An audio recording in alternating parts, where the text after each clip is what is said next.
Hey guys, welcome back to the Real Estate Monopoly. My name is Kerwin, and today I have not one but two amazing guests, Rachel and Andrea. Please say what's up.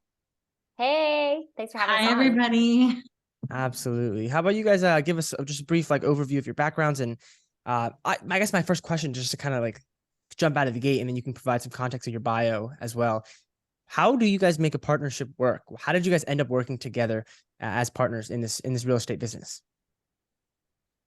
Very I good think question. that is a good question. So I'll give my take, and I'm sure Andrea has a similar one, but I think it all comes down to not bringing ego into the mix, being teachable, moldable, and open to constructive criticism, because in a healthy partnership, you should feel the freedom to give feedback, right?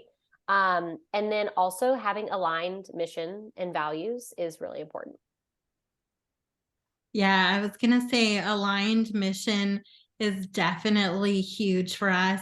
And then trust is a very big part of it as well. And what I really love about Rachel and I's partnership is that we could be like really big thinkers and have a lot of strategy, but we're both really big doers as well.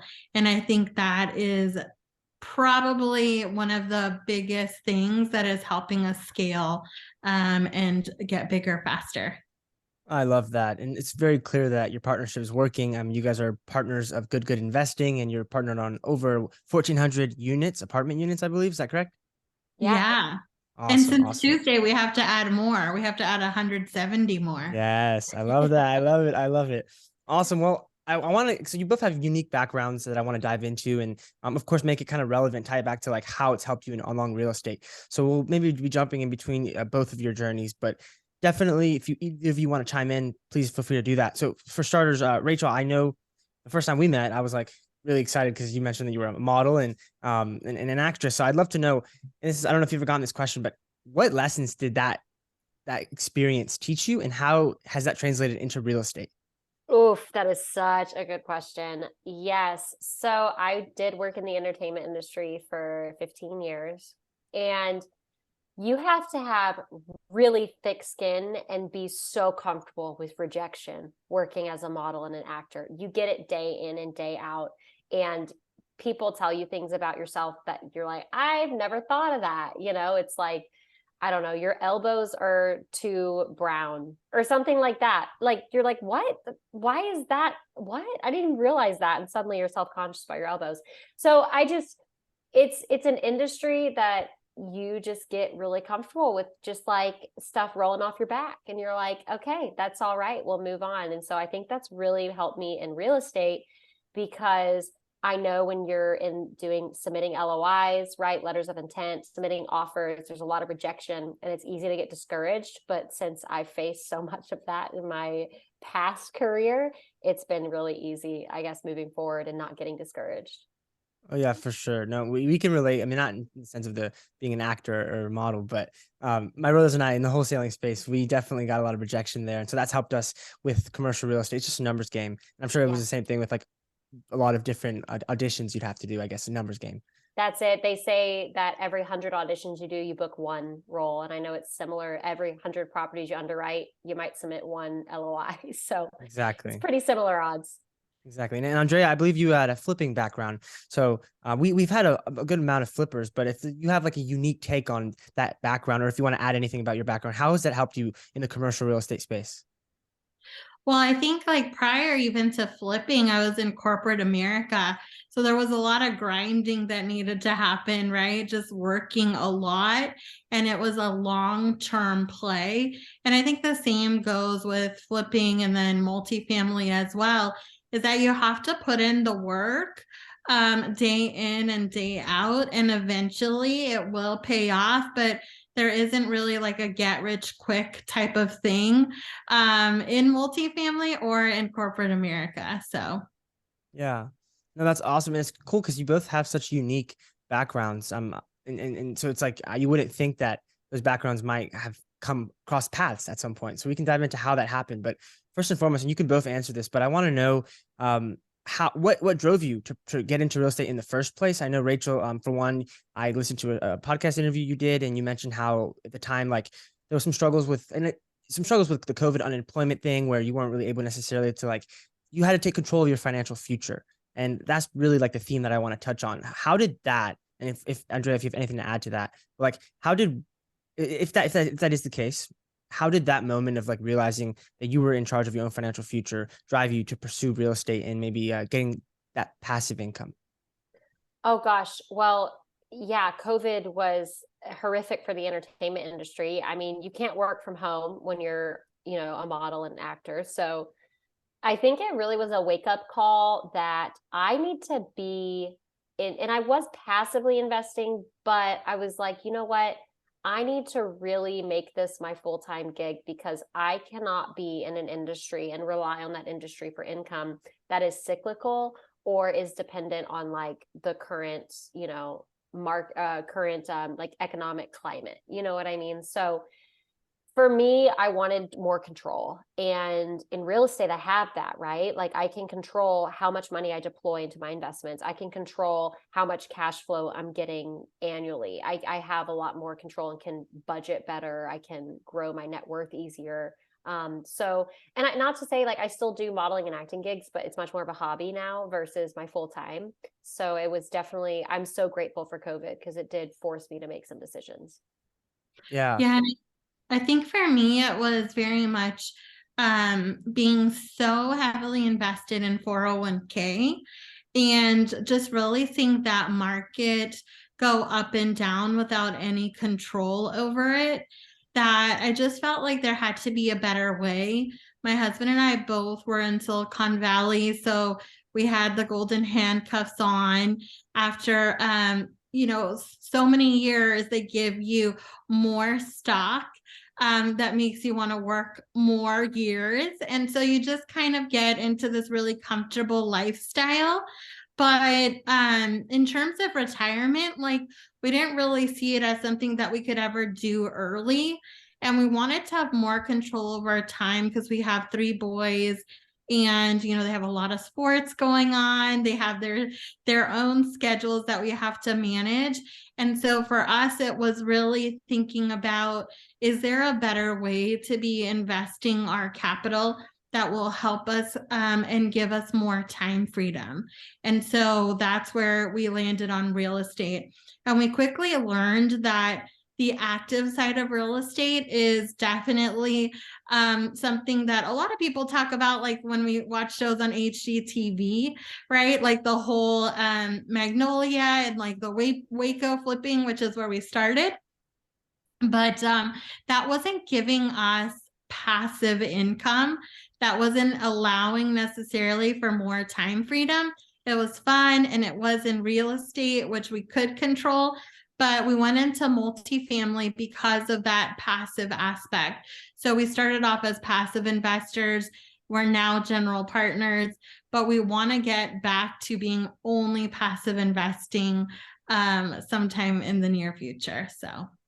No, I'm glad you touched on that because I did want to kind of follow up with that and have you expand on why not stay in the residential. Obviously, the ability to be passive is a big factor. But is there any other reason why, like you both, Rachel and Andrea, why have either of you chosen to really pursue and lean into the commercial space? Oh my gosh. I mean, there's so many. The top two for me are the fact that in the commercial space, I don't have to show anyone my tax return because I write off a lot of my income because I take advantage of bonus depreciation, which is specific to commercial multifamily. And because of that, I don't show a lot of income on my tax return. I couldn't get a loan for $100,000 if I wanted to from a lender. I really couldn't. Me neither. But I can be a part owner of a $40 million apartment building. It's a no brainer. I think it's so limiting the way that loans are given in the residential space because it just means that you can't do as much with as much. The second reason is how the properties are valued. So in the residential space, they're valued on comps. So it's what your neighbor sold their home for is what yours is worth. And right now, as we're heading into a recession in a high inflationary period, you're seeing property on the residential side, single family, you're seeing property values start to diminish. And that's causing the value of your home to go down. So in commercial real estate, it's based on income. So as long as we're keeping expenses low and keeping rents steady or raising them a bit, then we are adding value. So that's the two huge reasons that make it so much better. Yeah, and I'll just add scaling for us. So we actually really do love some residential properties that we have. We have a couple of cabins in Broken Bow, Oklahoma. They're luxury cabins that our family can stay at. And then we give other families the experience as well, where they can rent from us. And I just love reading the notes of what good times people had. So I love that aspect. It is a lot of work though. So in terms of like Rachel said, I think scaling, right? There's only so many homes, there's only so many Airbnbs that we can buy because you need capital to do that, right? Your capital starts getting limited. But with commercial, I feel like our dollars can go further. And so that's the exciting part about commercial for us is like we don't have to own 1,000 rentals to passively, gather income, right? We can get into these big multifamily apartments and we can go passive in that way. And it's so much more steady and so much more less work. And you have a property manager in place. So for us, it was definitely because of scaling. Yeah, we completely agree. We started in the single family space, like I mentioned earlier, and we were flipping houses. We had 2 rentals, and we just noticed this is going to take forever. I mean, really, because you don't even make that much cash flow. I mean, you can, depending on the market with a single family house or property, but multifamily, I think, is really where you get that economies of scale and the real cash flow that we were looking for. And the key is passive income. Absolutely. And I will tell you that we have a rental in Austin, and I was so excited because we got a new lease in place and we were able to bump up rents by $1,000 a month. And so I was like, yes, that's such good cash flow. I'm so excited. But then we got our property tax bill and it was $10,000 more for that year. So it was like, well, that $1,000 now becomes like maybe positive 200, right? Isn't that really moving the needle for No, us? not at all. And then like an unexpected expense, like something breaks, and you're responsible for that, right? Exactly. Yeah. Awesome. So I know Rachel and you both have single family investing experience. Just for clarity, are you like transitioning your assets? Both of you, are you both like transitioning into the multifamily space completely, or are you still keeping some of those single family more long term just to kind of have diversification? So for me, I don't own any single family. Okay. Yeah, and I will say that we had a majority of our investing capital in the stock market, and we are 100% out of it now, which is so crazy. We are 100% in real estate. We still own, a long-term rental and some luxury cabins. And we're always looking to add, a few more assets, but a majority of our income or our capital is all in multifamily. Nice. Nice. Awesome. Awesome. I appreciate you sharing that. And so one parallel I realized between your stories and well, I was kind of doing my research on you guys, a little stalking a little bit, but what I came across, I know Rachel, you said when you left really young, your home to pursue modeling and acting. And you were financially independent at that time. You kind of like didn't really want to take any money from your parents. And Andrea, I believe you also grew up low income with your mother, and I could relate to that. My family grew up low income, and so I think that's like really it promotes a lot of grit in the person.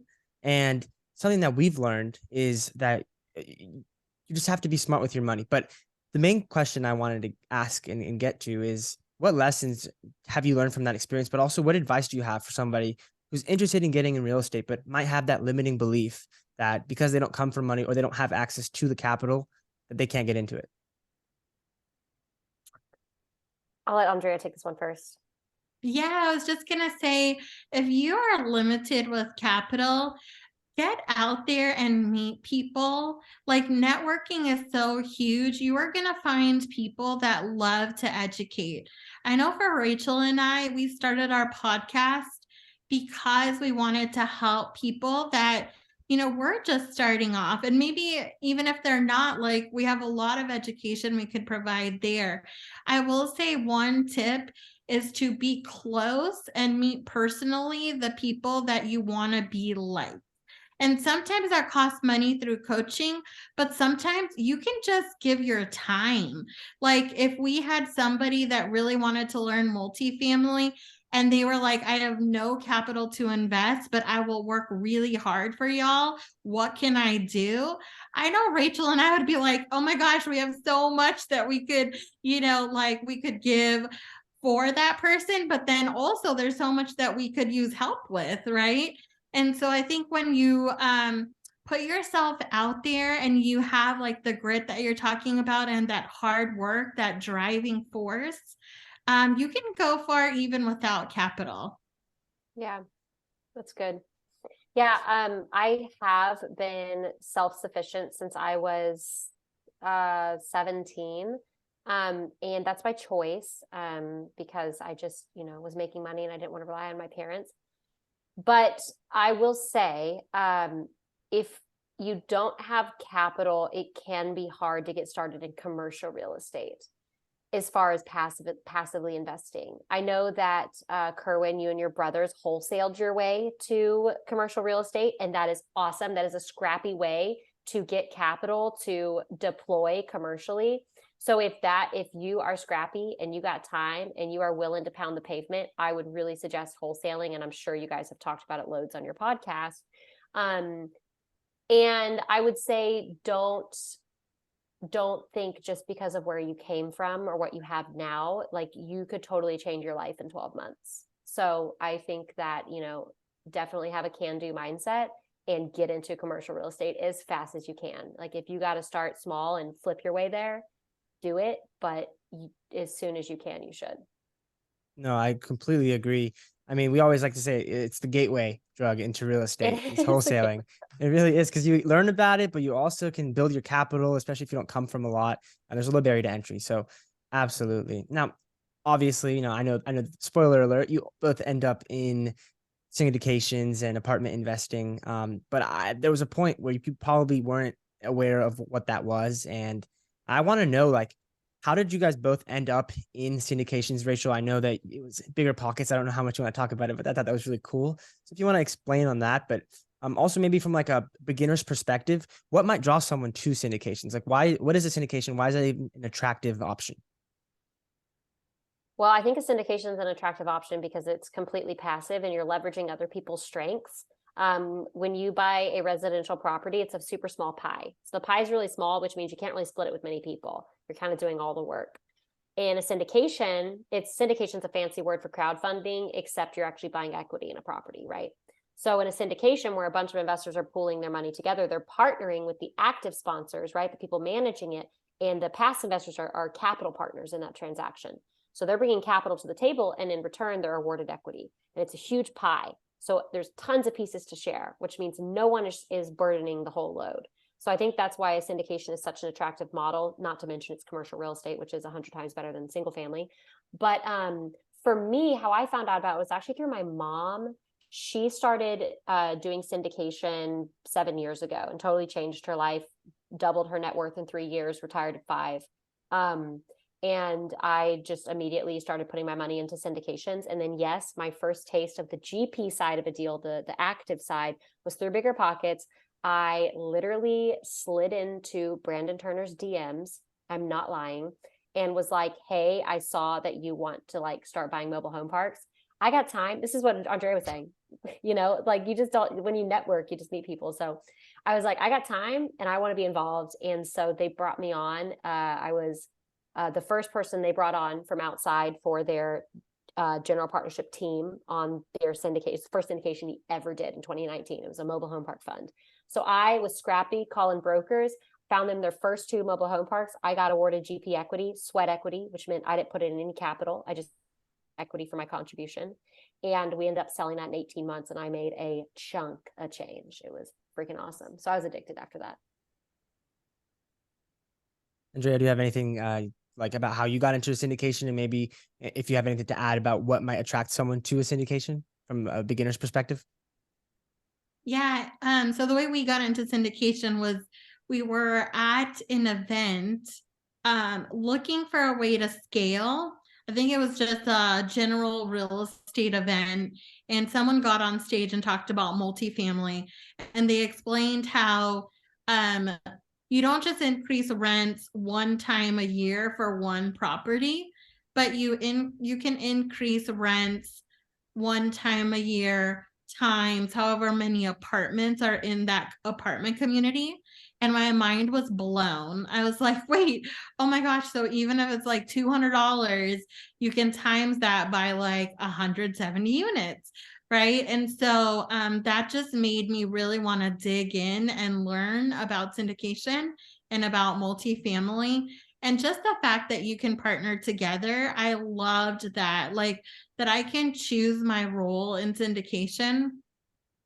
I am very much, I love building relationships. I love talking to people. I love educating. And that's a really big part of what Rachel and I do. And if I had to run numbers and analyze all day, every day, that would not be me and not be my jam at all. So just the fact that you can like lean on your strengths is huge in syndication. So yeah, that's why I chose it.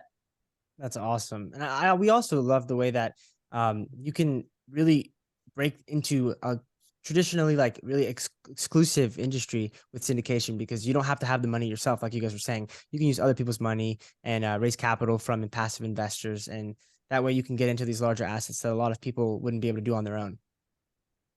Exactly. Yeah. And we do love to invest our own capital in every deal, obviously, as well. But yeah, I love that we can take down deals together. And a lot of times our friends and family didn't even know that this existed. I mean, that's where we were a few years ago. And now I can bring them into our deals and help them, and they want to build their capital to have money for their kids going to university, right? And it's just like a more surefire way, I feel, that they can take control of instead of leaving it to like the stock market or a savings account, So just to be Absolutely. part of that journey has been so rewarding. I'm glad you touched on that, because I would love to know. I think everyone has a different passive investor, maybe like different investor, I guess avatar, but it depends on each person, right? So, what are some common problems that you're solving for your passive investors, or like what are their motives to get into it that you've seen? Well, I think that one, people want to find a way to get wealthy, not necessarily rich, where they're, rich is like they're working day in and day out to make that money, but they're looking for passive because they want to take more control of their time and they want to have their money work for them instead of them working for it. So retiring early is huge. And then our investor base also, they want to save up for future plans, like their kids going to universities, or I think it's huge on just freeing time. Yeah, I would agree. The time freedom, and then also people that maybe don't have a retirement plan can kind of start to talk about that, like how to plan for that now before you need it. I love that. And in the past, Rachel, I've heard you touch on how money is more than lifestyle. Like it's about impact as well. And I think that can kind of tie into a lot of people want to have impact. So if you want to tackle it, how is investing in real estate more than like getting the yachts or the nice watches? Like what does it really mean for not only you guys, but maybe the investors that you're bringing into these opportunities? Yeah, Andrea and I talk about this a lot. We actually just recorded a podcast episode about it too. And it's one of the reasons that we decided to partner together on GoodGood Investing, because, we want to do good for our community and also for our investors. I mean, that's part of how we came up with the name GoodGood. And it is meaningless if we're building an empire for nothing or no one except for ourselves. And so what we see with wealth is how to change the narrative. It's not about, hoarding as much as you can. It's about giving as much as you can. And if you make more, you can do more. And so that's like really, we're both very united in that mission. I'll let Andrea talk about it more specifically. Yeah, I think that we can grow up with this mindset of like money is evil sometimes. Or it's when you buy a lot of things for yourself, like you could be seen in a certain way. So we get a little bit money conscious, right? Like, oh, I don't want to show that I have too much. It was very hard for us to even talk about our investments in our own Facebook community, just because we were scared of what people thought. But we had to get over that and really think of it in a different way, which is when we have capital and we have money, that can be multiplied for good.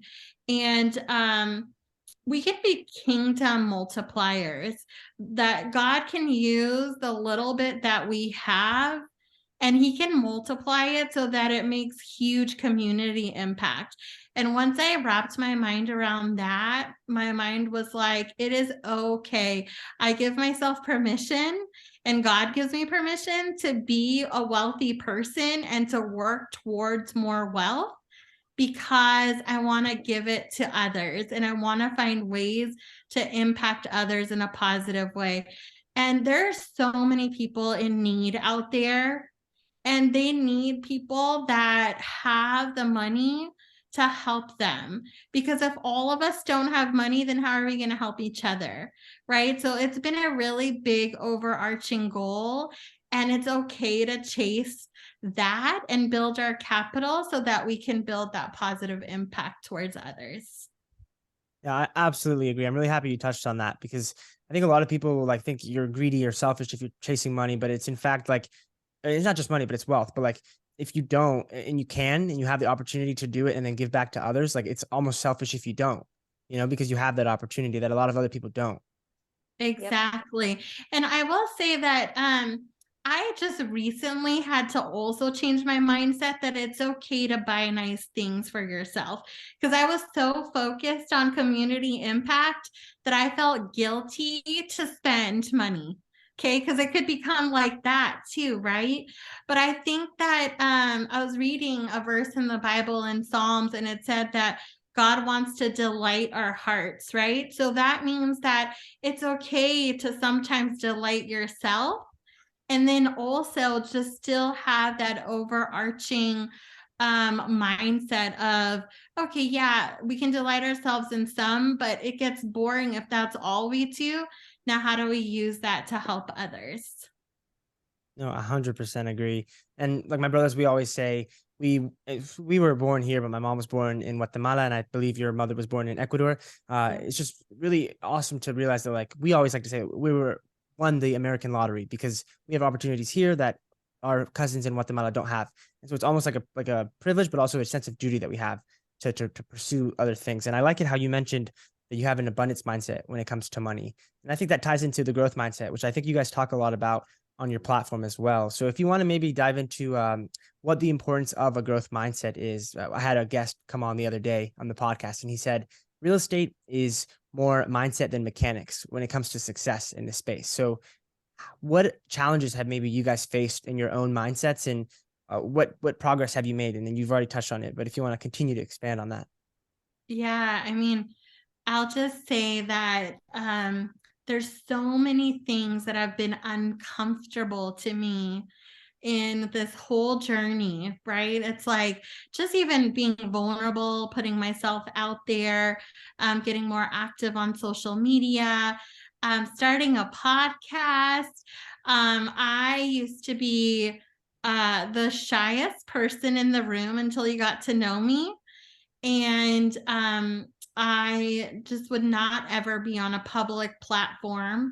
But I've just been really working towards whatever I feel that I fear, I'm pushing myself towards that direction, because I think that it's so huge when you fear something to overcome it.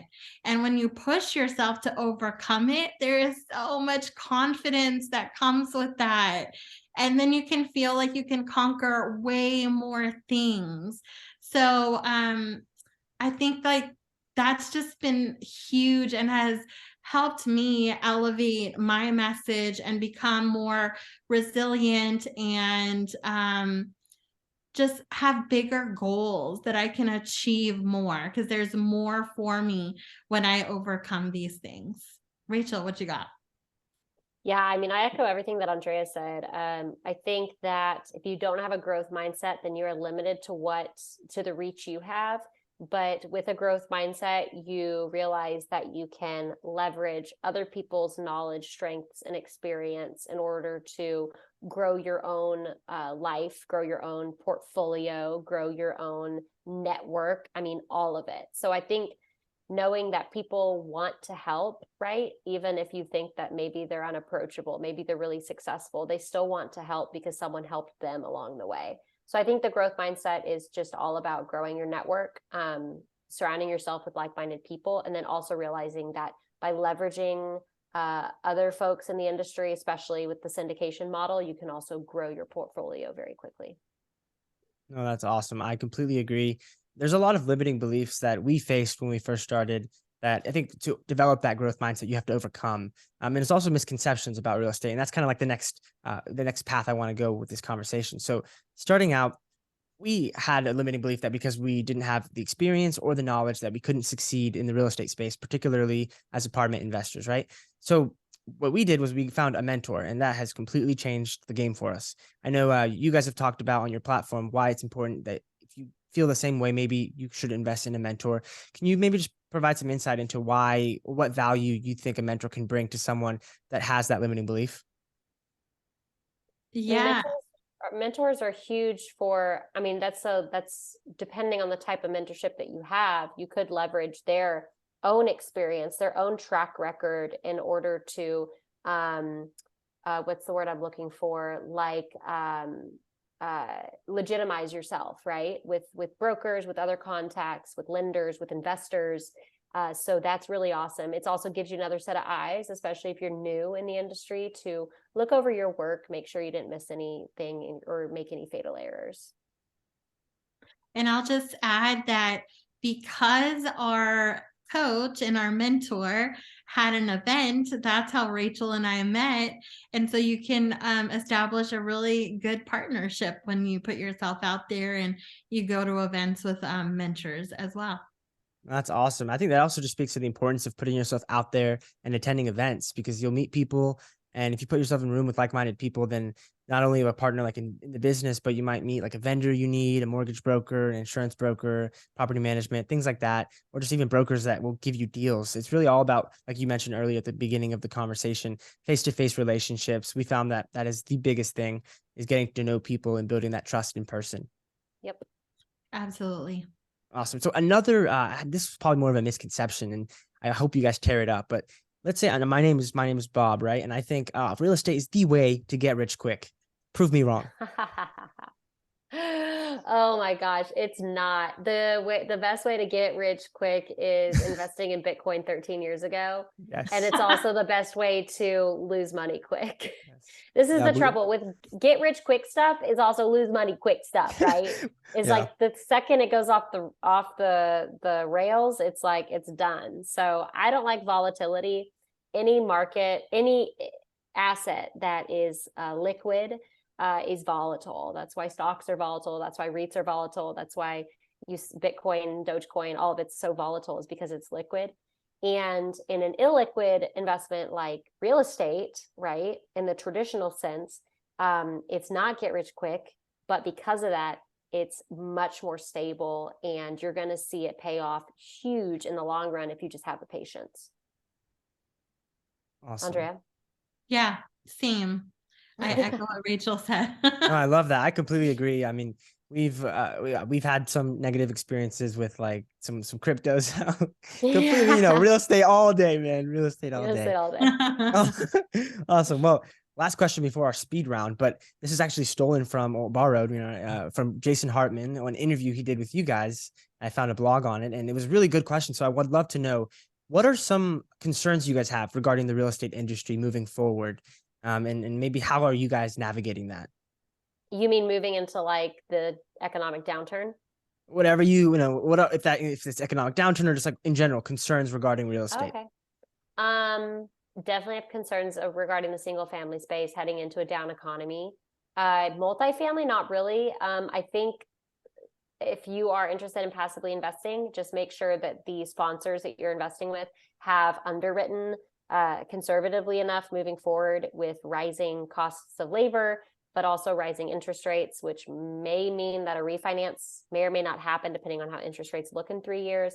So just make sure that your sponsors are being realistic. My biggest concern would be investing with someone who is still projecting and underwriting the same way that they were 6 months ago or even a year ago.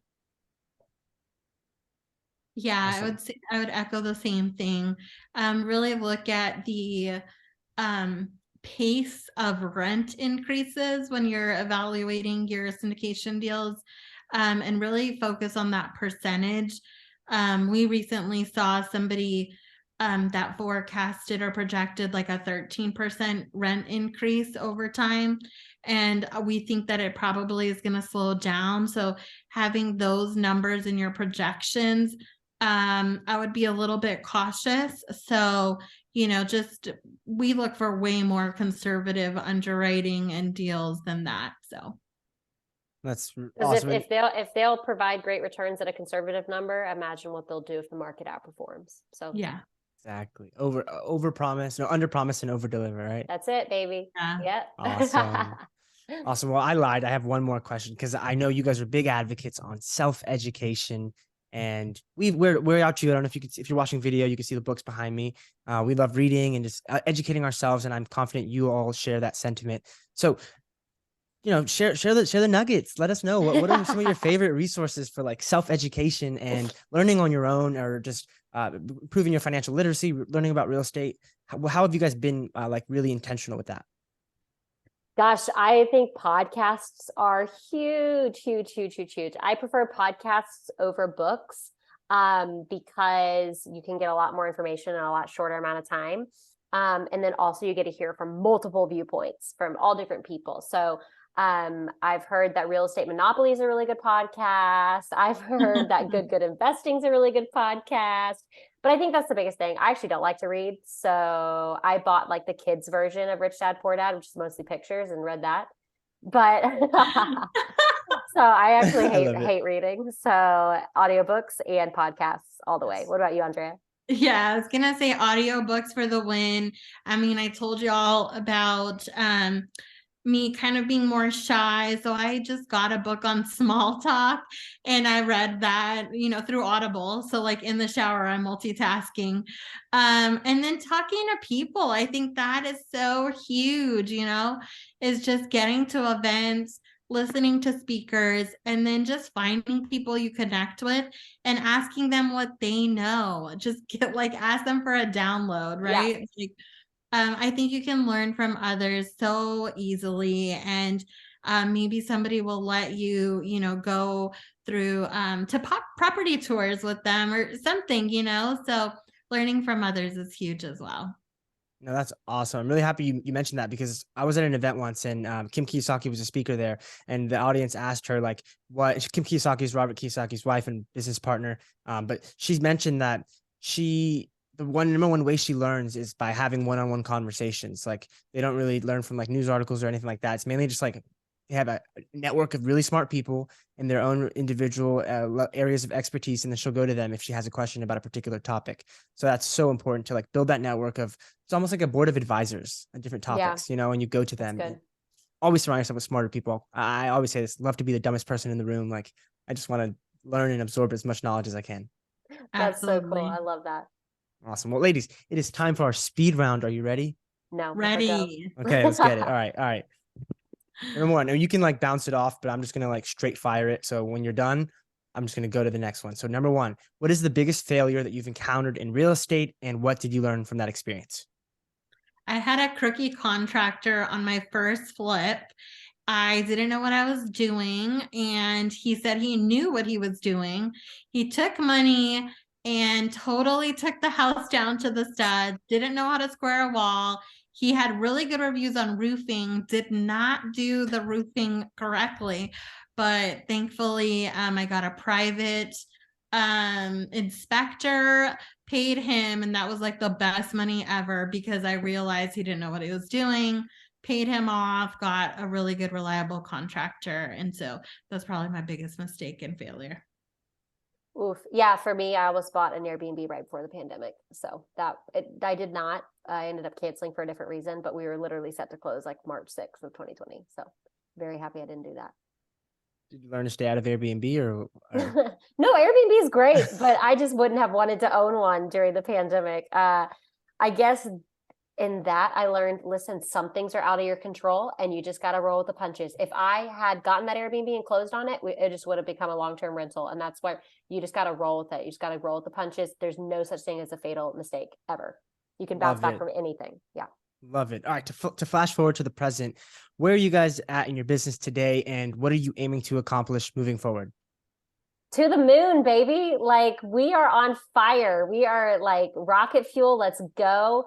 Right now, I know for myself, I've amassed a great portfolio of multifamily and some triple net retail spaces, and super excited about where all that's headed. And I'm just going to keep parlaying it into investments as they mature. And yeah, I'm like, I want to retire in 5 years. So that's the goal. I love that. Yeah. Sign me up for retiring in 5 years.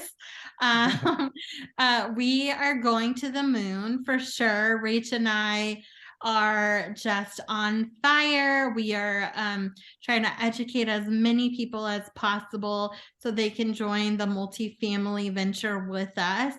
And what else? I mean, for us as a family, we're acquiring more real estate every day. We're looking for our personal multifamily deal as well. Yeah, we're just ready to go. Awesome. All right. Number one book for each of you. Rich Dad Poor Dad. Sure. Oh my gosh. Kerwin, I hate books. I hate them. I hate them. Podcast. Oh wait, Bible. I should have said Bible. Okay. That's number one. You can say podcast, Rachel. Okay. Best podcast. This is like for investing. Or whatever. Life. Oh my gosh. Oh man. Oh, why'd you hit me with this? It's supposed to be easy. Oh no, it's good so investing, Rach. Well, yes, I don't want to do self promo, but obviously we like good investing. I would say for maybe like a more like elevated, I don't know, podcast, like maybe it's like a little bit more financial and like brainy, is Old Capital. But if you want to have fun, definitely listen to Good. Awesome. All right. Well, you guys shared a ton of wisdom today. I really appreciate it. But if there was one piece of advice you'd want our audience to walk away with from today's episode, what would that be? My biggest piece of advice was, I think I've already said it, but there's nothing you can't bounce back from. If you're feeling discouraged, if you're feeling like a failure, just get back up, try again, find someone else that you want to partner with, because partnerships will take you to the stratosphere. So yeah, that'd be my biggest advice. I would say put yourself out there, get out of your comfort zone, change your mindset. Success is for you. Whoever's listening, success is for you. Thank you guys for being here. I really appreciate your time. And thank you everyone for tuning in today to the Real Estate Monopoly. If you liked our episode, make sure you leave a 5-star review down below and a comment. Let us know what you think. And guys, just get out there and take action. Have a great rest of your day.